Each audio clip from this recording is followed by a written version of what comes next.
Welcome everyone to this fourth already Titty Talk live on Instagram. We with Titty Mag always organize Titty Talks, and those are something we do offline normally to create a dialogue with creatives on different subjects and different themes. And of course, we couldn't do this during the whole crisis we're currently in. But we still want to give you something positive, even online, and we want to create a dialogue. So please ask your questions and say what you want to say. I'm here in my amazing quarantine outfit. It looks like I'm painting every day and I don't even have any paint in the house, but still. Today we're going to talk about the changing world. It's our theme of tonight, and we're here with three amazing guests. Mignon Nusteling, she's an artist, an activist, writer. She's epic. And then after we're gonna talk with Devika Partiman. She's a really inspiring person. She's trying to change a lot here in Holland as well in politics. And she's an activist also. And then we'll end this talk with Hasna. And Hasna is a journalist.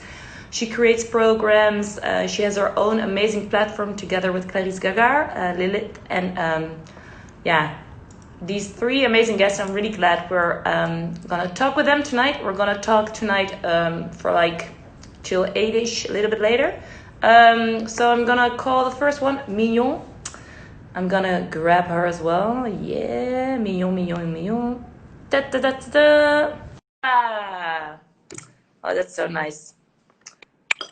Yeah. I think I have to sit a little bit lower, otherwise you will see my boobs instead of my face, which is nice too, but not like for this moment. I love it, but still seeing your face is also amazing. Yeah. How are you? Well, going through different stages, but at the moment feeling slightly weird because someone, like an acquaintance of mine, gave me a bottle of fermented something, and I thought, but I'm not completely sure anymore. You have the bottle with, is it with, where? It's gone. It was like, I don't know, it was cloudy and I don't know what it was, so I don't know if it contained alcohol or not, whatever. But it has a positive effect. Yeah, because when you asked me if I wanted to join this and you stressed that you wanted to have a positive talk, I hesitated for a second, I will admit that, because I didn't know if I was able to give this whole situation a true and like genuinely positive personality, but we'll give it a try. I actually wrote something down to remind myself of positive parts. Yeah, because is it difficult for you to keep positive these days? Well, when it all started, it was actually quite easy. I started a couple of weeks before everyone else was officially asked to, because I have a disabled brother and I needed to keep him safe. So the first weeks were just like any other week. It was quite similar to my normal life, but now it's becoming harder because you have to think about everything. I will talk about that a little later, but you know what it is? It is like we are privileged, you know, so it is hard, but I also know I know my privileges, but I also know my obstacles, and dealing with autism and this new situation is hard, but I'm just telling myself it's a challenge. Yeah, because you're really open about also autism, and you really share a lot on your Instagram, which I find really inspiring. Is it something like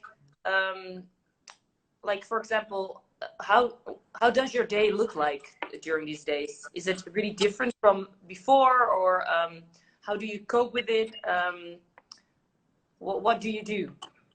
I want to stress that I feel some sort of Weltschmerz. I think everyone does. It's a German word. It means the kind of sad feeling you get when you look at the imperfections of the world. So I'm dealing with that, and that costs a lot of energy. And what I wanted to say is that you have to think about everything you do. Yesterday, for instance, I needed new brushes, and normally I would just go to the store and buy them. Now I had to think, okay, do I need something else?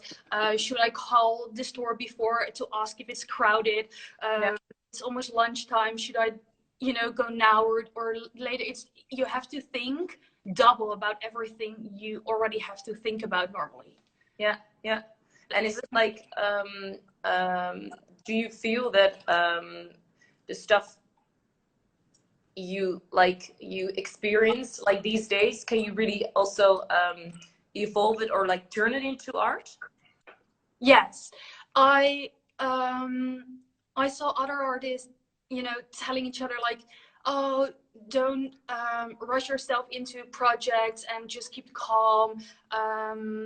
You can relax for a sec. And I actually tried that because everyone was telling me to like stress for a second, but Yeah. I couldn't. I fell down the minute I started relaxing, and I thought, okay, this is my way of coping, is just to transform anything into a piece of writing or drawing or painting or whatsoever. So I think I am like, as a maniac, running myself into like zines and paintings, postcards, everything. And do you see a big difference from the work you made before and now? Like in color or whatever? Yes, it's actually funny because my telephone or like the internet in general is making me feel slightly anxious. So I try to avoid being online. So when I draw something, normally I would easily go online and search what it looks like. For instance, if I want to draw a monkey, normally I would just go on Google and Google monkey, and I will like draw what I see. But now I am avoiding the internet, so I am thinking of what a monkey looks like, and I'm drawing that, and it's not the best, but more original. And do you try to like, I know it's difficult because of course we don't know how long this will take, how long, what's the after, or what's going to be the new normal. But do you already like, can you decide already if you want to take something you're doing right now or something you changed in the way you work or your day is, and you want to keep it? Like, for example, leaving the internet or creating more and stuff you think of in your head instead of like looking at other like inspirations, like drawing the monkey from an example online. Mm-hmm. Is it something you want to, yeah, you change your red and you want to maintain as like your new normal thing? Well, it's actually a good question. I didn't think about that regarding myself. I thought about it regarding other people, because when I went to the Action, like the store you can buy everything for cheap, I saw that all the drawing stuff was sold out. Everything was out of stock, and I think people are forced to be more creative, and I hope they will contain that. You know, I hope people will afterwards, they will still give themselves the right, or the, how do you say that, like the time to experience something they are not good at yet, and produce something instead of consume everything. And yeah, if I hope other people will do so, I am hoping for myself as well, obviously. But I have to think about that a little longer when it comes to my own personality or the things I'm doing in a certain way. Yeah. And because like you're saying already, like something that you see now, but like what for you was the biggest change, or like the biggest change you see in other people? Is that like the way people, like, for example, experience stuff now, or try out new things, or keep more like in the people are more in the present, I guess? Like, what's for you the main or the biggest difference from like you today to like pre-crisis, to create a like really big I think the thing I said before, like you have to think about every step you're taking. And second is you have to take the day as it comes. You know, there's nothing you can plan ahead. You plan this ahead, but it was possible that someone, I don't know, like couldn't call because they were sick, or you really have to live the moment. And that is almost like back in the day, I don't know. I'm bad at history, but and I'm not a forecaster either, but like, I don't know, it's like living in the past with all the modern technology, so it doesn't make any sense, but like metaphorically. And it's interesting what you're saying, living more in the moment, because do you think we kind of forgot about doing that? And again, like what you're saying, we are really privileged here. We have like, we can talk with each other in these like through our phones. We have a roof. We can walk to the Action or whatever store and try out a new hobby. But like, if we keep it to ourselves now, like, do you think we forgot about being present and like being in the moment, in the now? Yeah, I actually think we forgot about like so many things, because if people are desperately looking for something to do, so they are trying, like giving art a try, or like making art, or watching ballet instead of Netflix because they watch everything already. I think we forgot how to entertain ourselves without any source of entertainment, and we have to go back to spending time with yourself, because otherwise the day will be quite long if you only receive entertainment. Do you know what I mean? Yeah. And is it like do you think that can be something we maintain, like then like, do you think like we can keep up with that? I truly hope so, but people forget easily. It's the same with all those nice things that are happening, or how this all began, like how we treat animals and how we exploit them. People, we know now, but we forget so easily. So I hope people maintain the way they create and produce instead of consume, but I also hope they find a way to maintain how they think about how we treat animals and how we should be treating ourselves and the people around us. So we forget easily, but I hope this time will make a change. People need political leadership right now, and we all do. We're seeing now in terms of leadership, because millions of people are looking now of what leadership in crisis time is, and it's just really saddening that that's one color and gender. Yeah.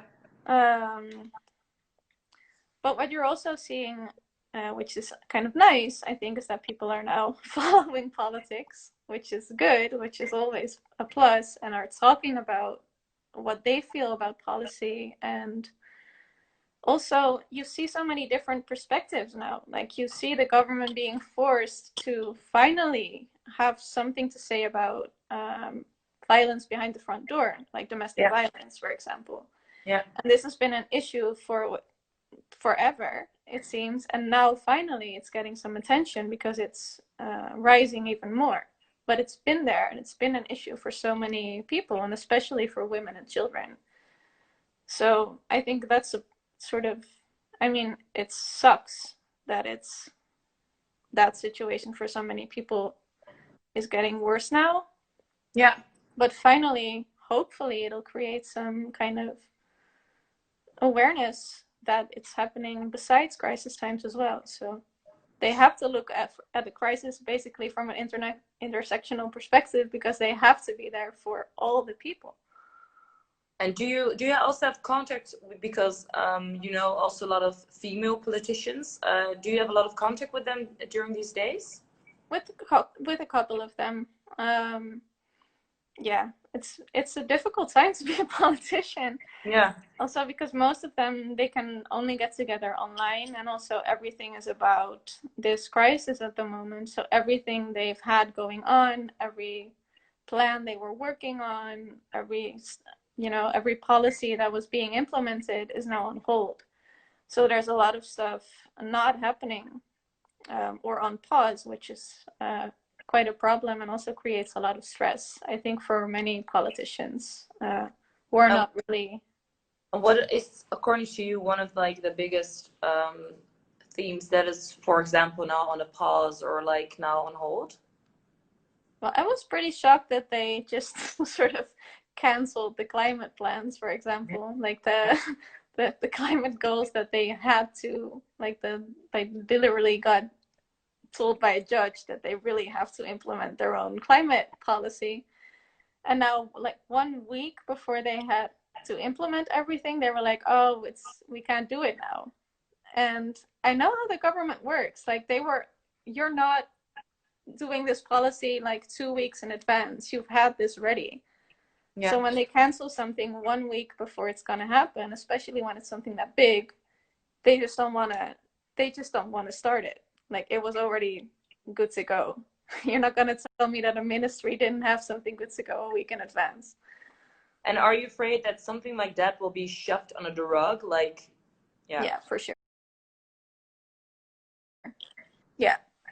Yeah. And also I think the sort of gratefulness people are going to feel for the politicians that they're going to see as leaders now is going to definitely really affect the next election result.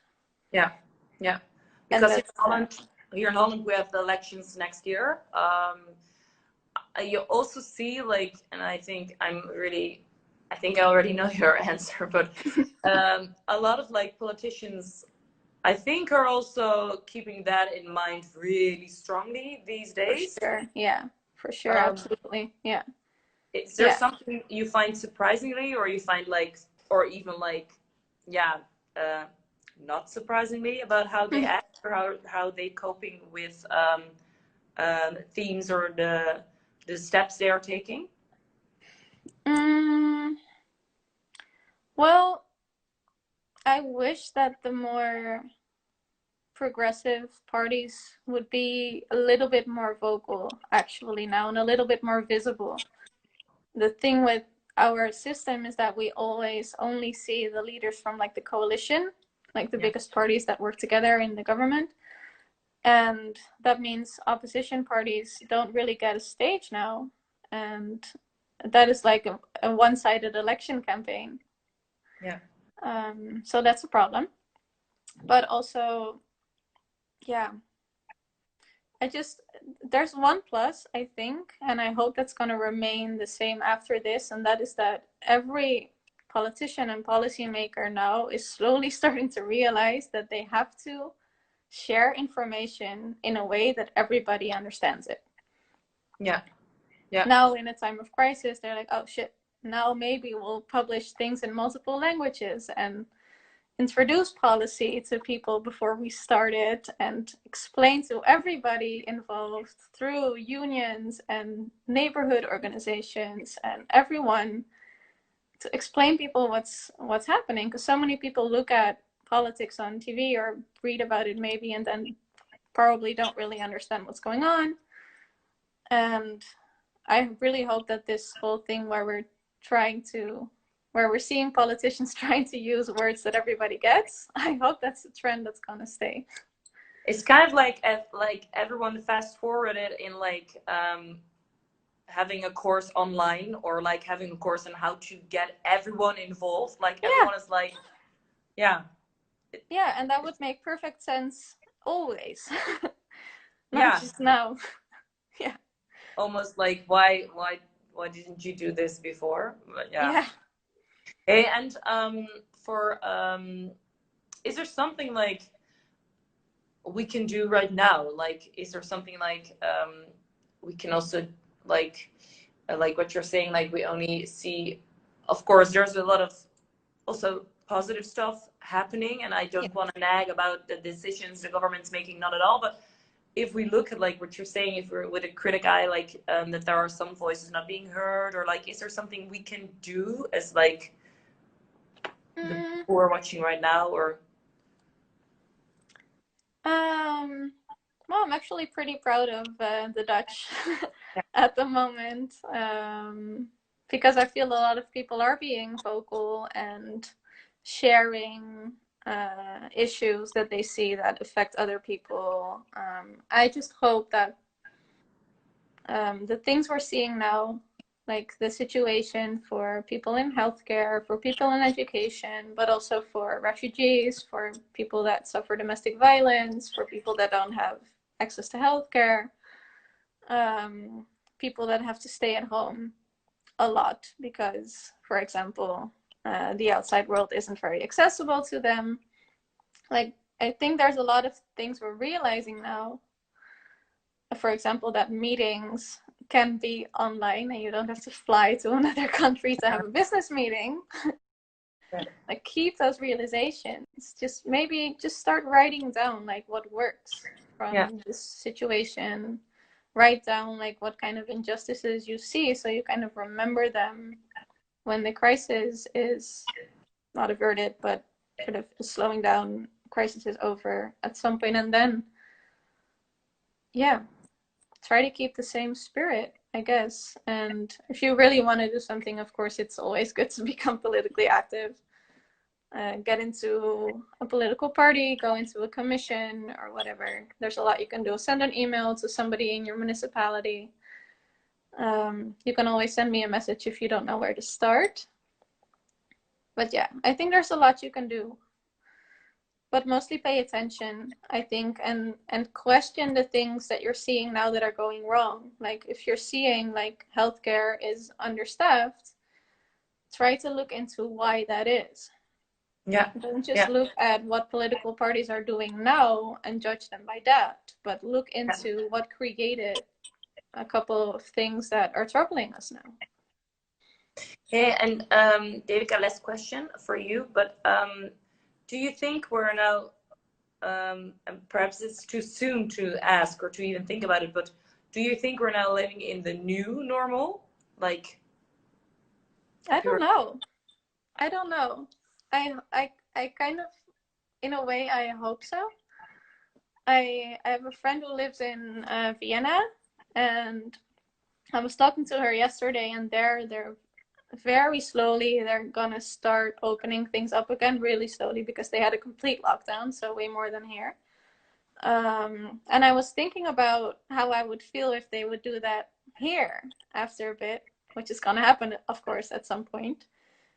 And it kind of freaked me out, like, I don't know if I can handle that, if the world just spins again, if everything would just open again and would just go back to the way it was. And, oh wow, that feels really overwhelming and stressful in a way.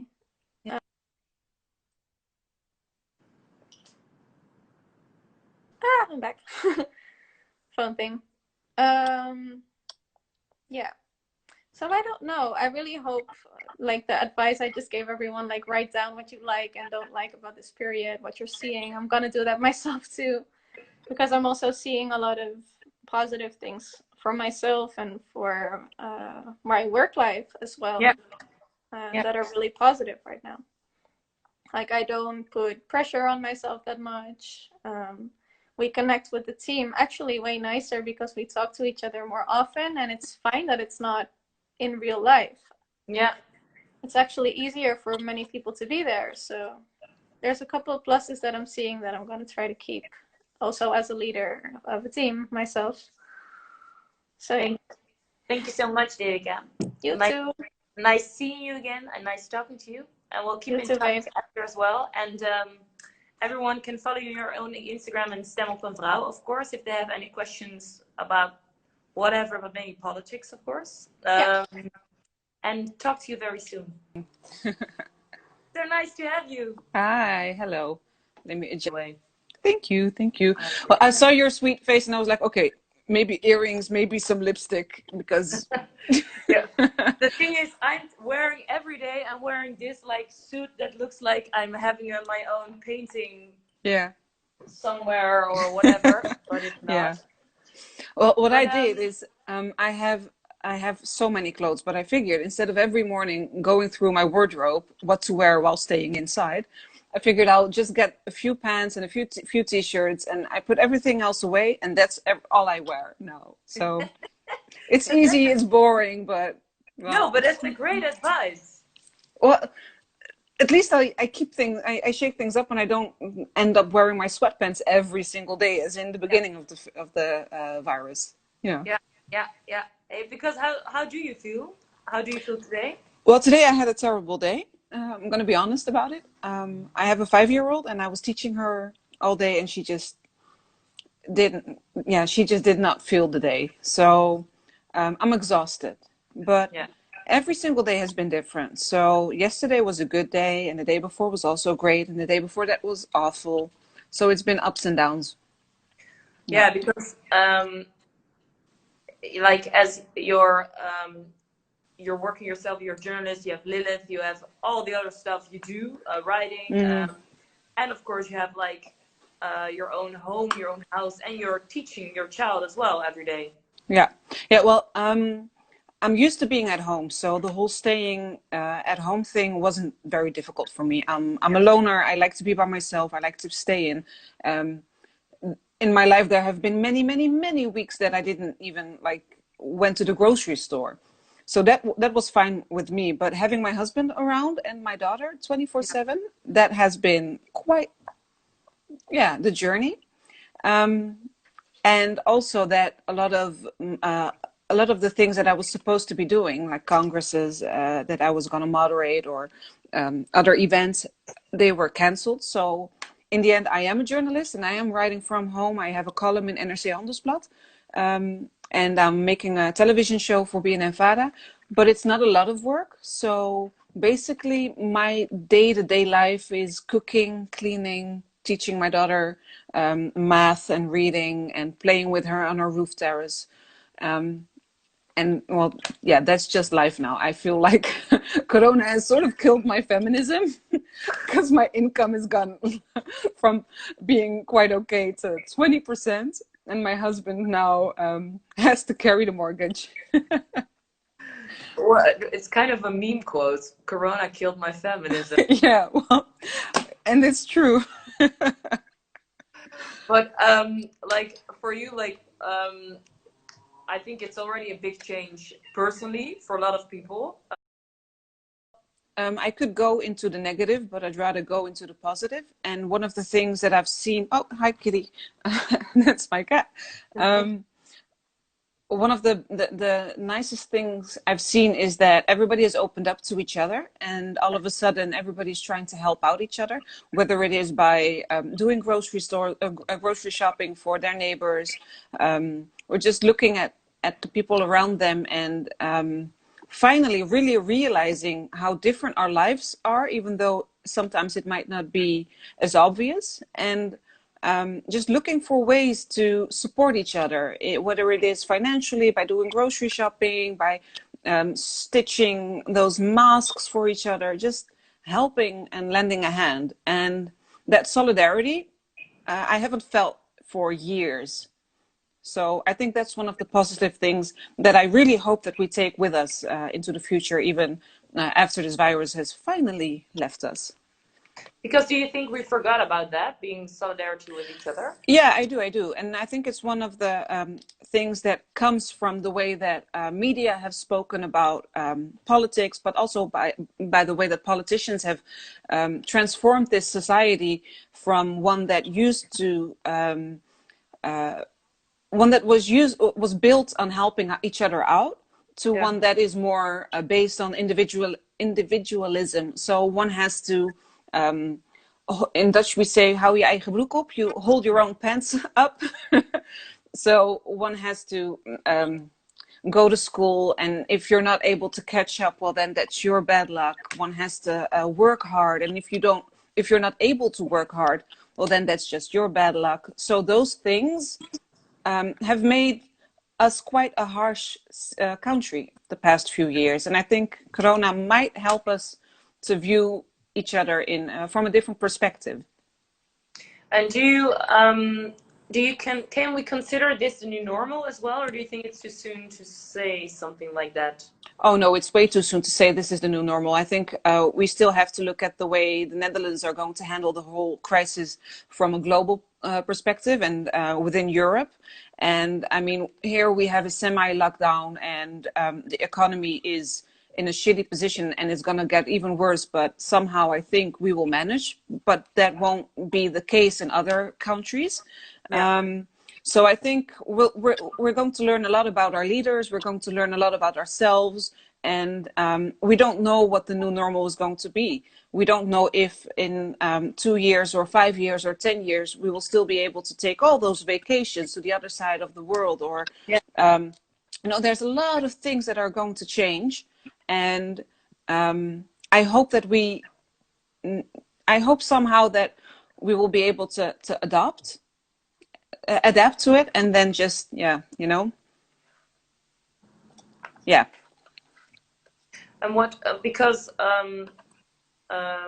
like you're already saying, I recognize it also myself, and I think a lot of people do, like, you have ups and downs as well, like in the way of adapting to like your own life, but also like to the world and what's happening around us.